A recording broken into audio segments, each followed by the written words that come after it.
Hola chicos, ¿qué pasa? Me llamo Grant y soy el presentador de Remington Creative. Why am I doing this in Spanish? Alright, let's get back on track. Today I'm here with you guys to do a tutorial on how to do the whole material and particle system and the whole rendering process for that desert mountain that I created in my last video about creating really easy landscapes with ant landscapes. So without further ado, let's go and jump right into the tutorial. Alright, so if you guys remember, last tutorial I went really way too far in depth on how to do this whole terrain generation thing, so if you haven't watched that, go watch it, just skip through it. I really wish I didn't go as in depth as I did with it, because there's a lot of this that could have just been brushed over. But anyway, just for some reference for you guys, I'm using 256 subdivisions, a mesh size of 4, just to get a nice big mesh. I'm using planet noise as the type and Perlin as the basis, and all this other stuff is just kind of, you can mess around with it. What you want to do is you want to get this kind of old, aged looking peak. So you can see that it's definitely not new, it's not smooth, it's not sharp, it's just kind of looks like it's been eroded and it's looked like rocks have fallen off down here, and we got these big cliff faces, and that's kind of what you want in a desert cliff, because when you think of a desert cliff, it's not nice and new like let's see, the Rockies or the Tetons. It's kind of like falling apart. So once you have this, I'm actually going to boost the subdivisions up to 512 because I want a nice high resolution mesh to work with. And you can see there, actually maybe, no, we'll leave it at 512. By the way, I'm using type 2 fall off and no strata. So now that we have that, I'm actually gonna scale this up just, 2 more times. Just so we get this nice big mesh to work with. I like to work with a big mesh, just preference. Alright, so now the next thing we're gonna do here is open up this, the materials menu, and add a new material. And I'm going to close my tool menu over here. Actually, let me turn on screencasting keys first so you guys can see what I'm doing. So T to close the tool menu. I'm gonna split this window in half just like this. All you have to do is click these 3 little lines down here, and I'm gonna open up the node editor. And we already have our node editor set to object mode here, object material. So you can see we have our diffuse material, and well, it's nothing fancy. It's glitched out right now because I have pro lighting skies enabled.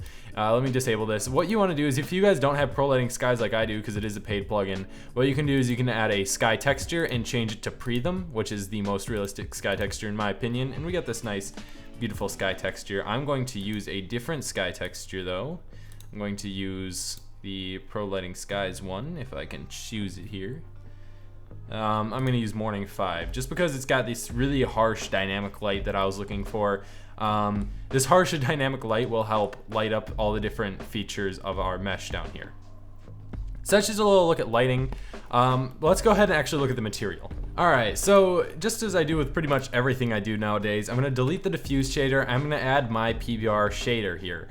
If you guys don't have this PBR shader, you can download it off my website. It's store.remingtongraphics.net. It's the top link down in the description, so go ahead and check that out. It's free for all of you to use. So I'm going to connect the shader to the surface, and we get this really ugly, glossy material. Now, when you think about cliffs, you have to take into mind that although they're pretty flat and shadeless, they do still have some reflection. So what I found to be a good preset here is, well, actually I'm not going to get quite into there yet. I'm going to set the reflectivity down to 0 though. I'm going to make sure, even though this is technically a non-metal, I'm just going to slide this down like that. And pretty much everything we're just going to leave for now. And I'm going to use Procedural Pro to generate the rest of the textures. Now, if you guys also don't know what Procedural Pro is, that can also be downloaded off my website. It's a procedural texture generator, and it's completely free as well. So I'm going to press Shift A, and I'm going to add a, group. And then I'm just going to add the master node. Although really all we need is Moosegrave, so I'm changing my mind here. We're just going to add the Moosegrave texture. And we're going to connect the color to the color, and we're going to connect the factor to the roughness. And we're going to change some things with the roughness here because you can see it's already really glossy, but we'll get into that in a second. Now I'm going to choose kind of 3 different colors that somewhat represent stone, especially this stone. So you can see that my first color is actually pretty good. If you imagine desert stone, I do imagine it being that kind of gray color. This brown and this green though make it look way too lively. So what I'm going to do is I'm going to change the secondary color to match the first color. I'm just going to alter it slightly. So I'm going to make it a little bit more red. I'm going to go into HSV here, and I'm going to drop the value down to a brownish color, and I'm going to drop the saturation a bit. And then I'm going to select my tertiary color here, and I'm actually going to select something pretty dang light here, like this light tan. This will just be kind of those highlights. And the goal here is to make some sort of sedimentary rock almost. So you can see it's starting to look like that. We got those different colors of minerals here. and this kind of reddish color and these orangish bands created by this. So we're off to a good start already. I'm actually going to drop the saturation on this a little bit more. Alright, so now that we got that down, let's go ahead and add a vector down here to adjust our Musgrave with. I'm actually going to press Control T, and what this will do is it'll actually make the image texture over here. We can delete the image texture node and just connect the vector.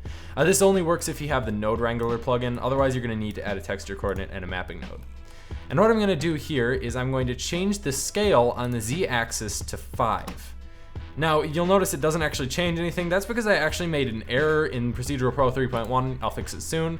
If we come up into P Pro Musgrave, you can see that the Musgrave texture up here is connected to a different vector than both of these down here.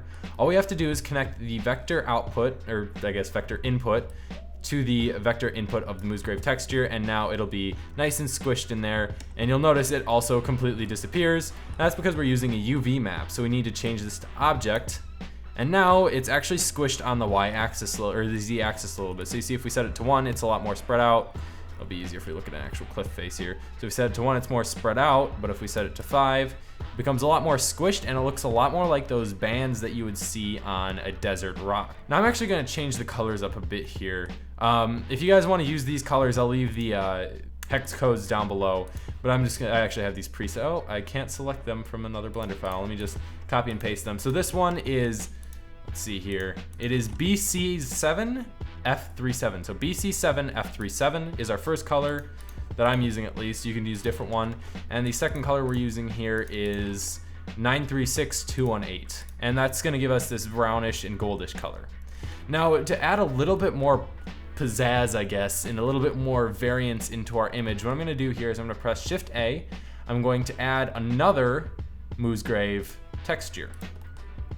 And I'm going to connect the color from this one into the tertiary color for this one down here. So now you can see we got a lot more reds in there. What I'm gonna do with the color for this one is, here actually I'll do this again. This one is FAC-CAF.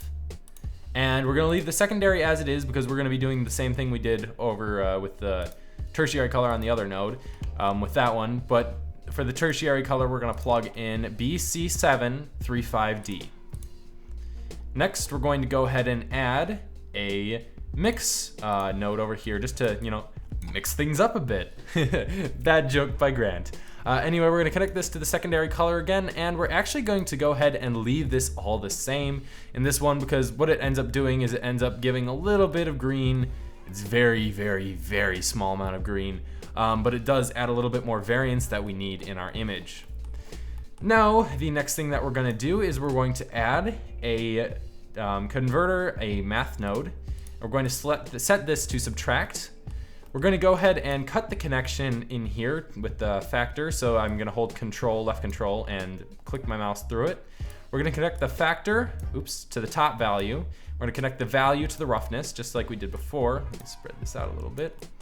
And we're going to, we're gonna connect the factor down to the bottom value because we're subtracting this value from another value.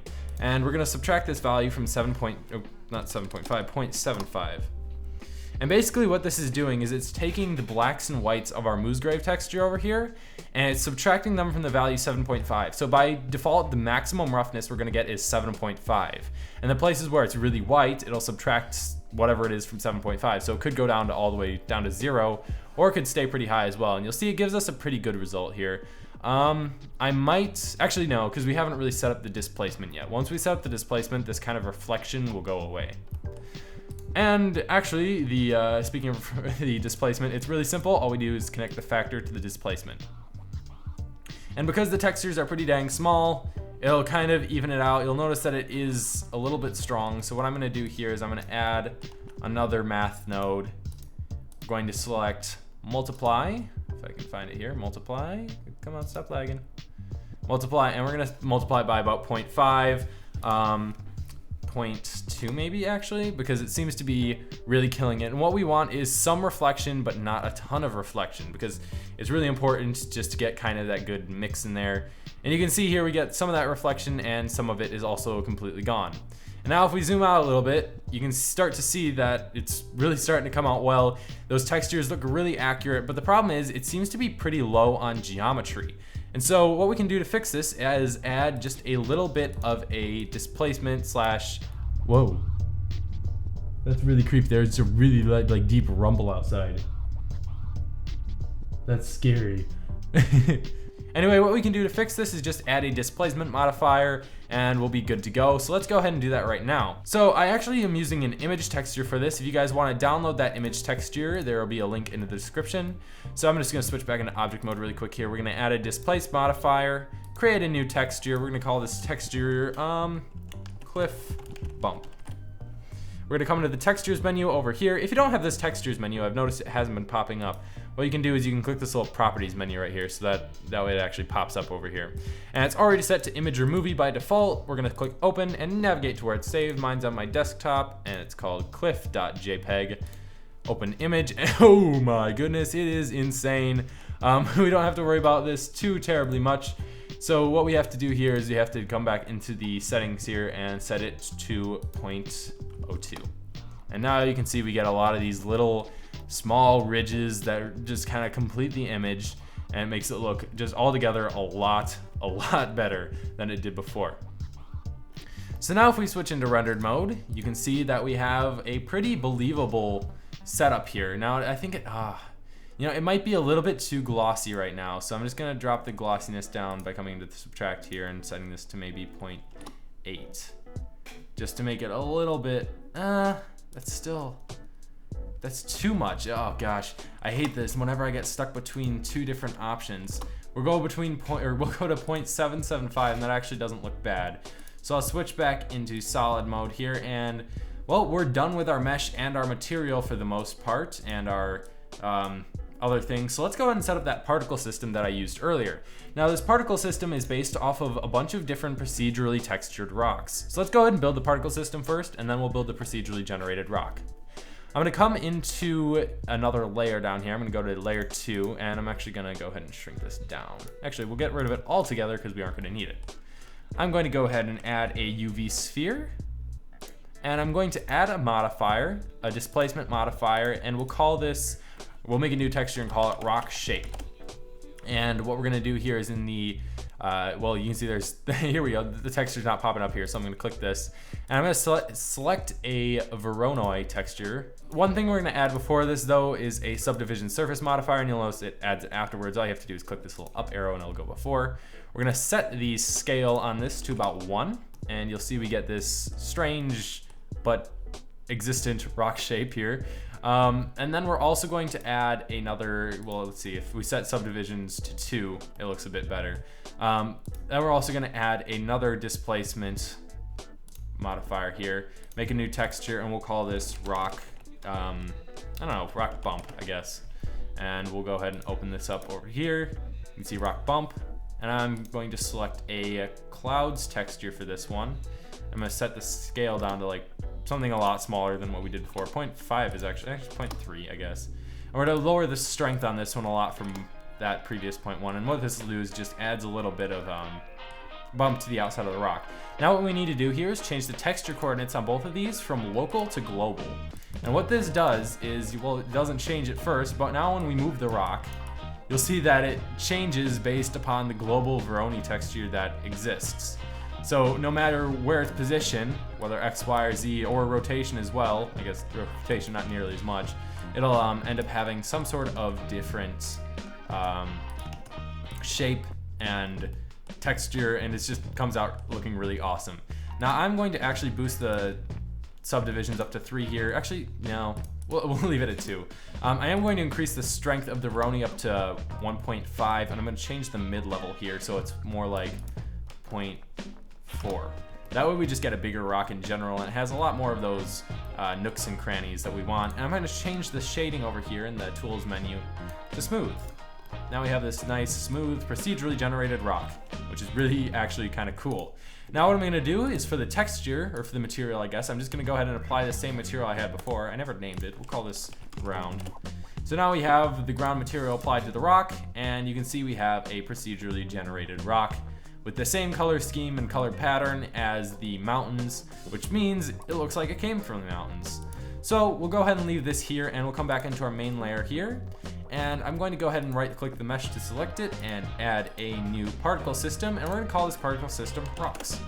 What these rocks are going to do is it's going to, you can rename both of them if you choose to do so. What these rocks do is they basically just add a little bit more geometry to the scene. So if we look at it now, it looks pretty flat. It just looks like, well, it looks like somebody just made a mountain, and there's nothing, there's no rubble, there's no sign of decay. And what these rocks do is they kind of add that decay to the image. So what we need to do here is we need to change the, we'll leave the number at 1,000. We need to change the start time from, or the end time from 200 to 1. We need to change the lifetime up to however long your scene is. We'll set it to 5,000 even though it's not necessary. And you can see we got all these little dots around here. We're going to set the physics to none because we don't want these particles to fall. We just want them to exist happily. And we're also going to want to check rotation. Select either global Z, Y, or X, object X, Y, or Z, any of them work, and set the random to max. And we're gonna select object in the render tab here, and we're gonna select the duple object is going to be the sphere, which I'm actually gonna rename rock right now. Rename rock, there we go. Just so we can keep better track of it. And you can see we got these little rocks all over. Now the problem is we have these rocks going and sitting on these straight up and down cliffs where they wouldn't typically sit. So what I'm gonna do here is I'm going to, well, experience lag at its highest quality. I'm gonna disable the rocks really quick here. I'm gonna come into vertex groups. I'm gonna create a new vertex group, and we'll call this vertex group rocks.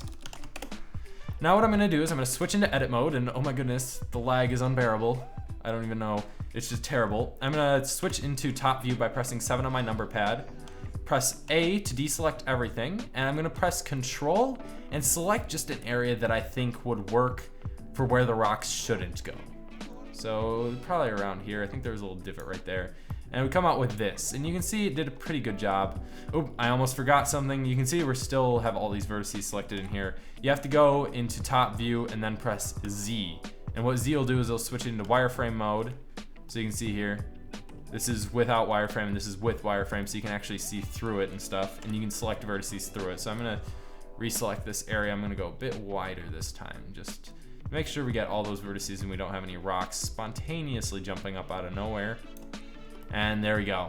So now we have our approximate area where we don't want rocks selected. So we're gonna click, actually we're gonna press Control-Shift-I, or Control-I. Sorry, I'm so used to Photoshop. Control-I will select the inverse here. We're gonna click Assign.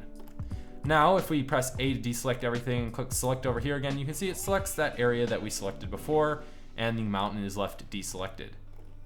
Now I'm gonna go ahead and look around and see if there are any areas that I think rocks could probably go in. For example, here would be a good idea. So what I'm gonna do here is I'm just gonna select this big chunk of land that I think rocks could go in, just like that. You can see I didn't get too far up on any cliffs there. I'm gonna click Assign. And now this area, when we select this now, will be included in there. And say there is an area that I didn't want. So for example, it gets a little bit steep back here. So what I'm gonna do is I'm going to once again use the lasso selection tool, Control and click. I'm gonna select the area that I don't want them in, just like that. I'm gonna click Remove instead, and now when we select this entire thing, we have everything except that area selected. I'm actually gonna do this a little bit more. You have to make sure that you don't accidentally select more than you should, or accidentally like leave this selected and then click Remove, because if you do, your entire selection will be removed. You have to make sure that you only have the area you want removed selected. So now I've got a pretty good idea of where I want my rocks to go. It's actually pretty dang accurate. So I'm gonna switch out of edit mode here, go back to object mode and switch out of wireframe mode. And we're gonna come into our particle settings here, and down at the bottom we have this, where is it? Vertex groups. And we're gonna, for the density option, we're gonna go ahead and select our option rocks. And now, if we show our particle system again up here, you can see that all the rocks are sticking to the areas where they are supposed to stay, and they aren't going up on the mountain, they aren't going up on any cliffs. Now I'm sure you could add 1 or 2 manually in here, but if we switch into rendered mode now, you'll see that it actually starts to look a lot more realistic because we have these rocks here. Now there are a little bit too many, but we're gonna add in a little bit more randomization before we drop the countdown. So let's go back into object, or I guess the render tab down here. We're gonna change the size up to 0.1. You notice we get some really big rocks. We don't want this, but when we change, actually let's check rotation and global for, yeah, you don't have to check rotation, you don't have to check global if you don't want. But anyway, I'm gonna change the random size all the way up to 1, and you'll notice we get a variance of these big and little rocks everywhere. And this is really good, especially because nothing is really uniform in the real world. And now that we have that set up, I'm gonna go ahead and drop down the count here, maybe to 300. And what this will do is it'll just limit the amount of rocks that we see. So now if we switch into rendered mode,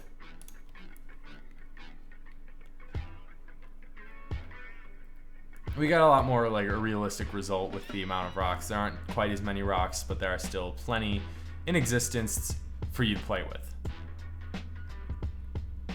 Now, something that I recently, well, I've known this skill for a while, but I never really figured you can incorporate into this.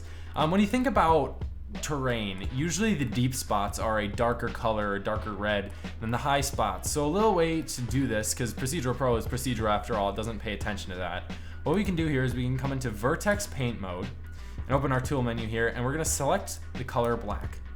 And what we're going to do is we're just going to go ahead and paint everything, all of our entire mesh where it is black, or where the low spots, we're going to paint them black.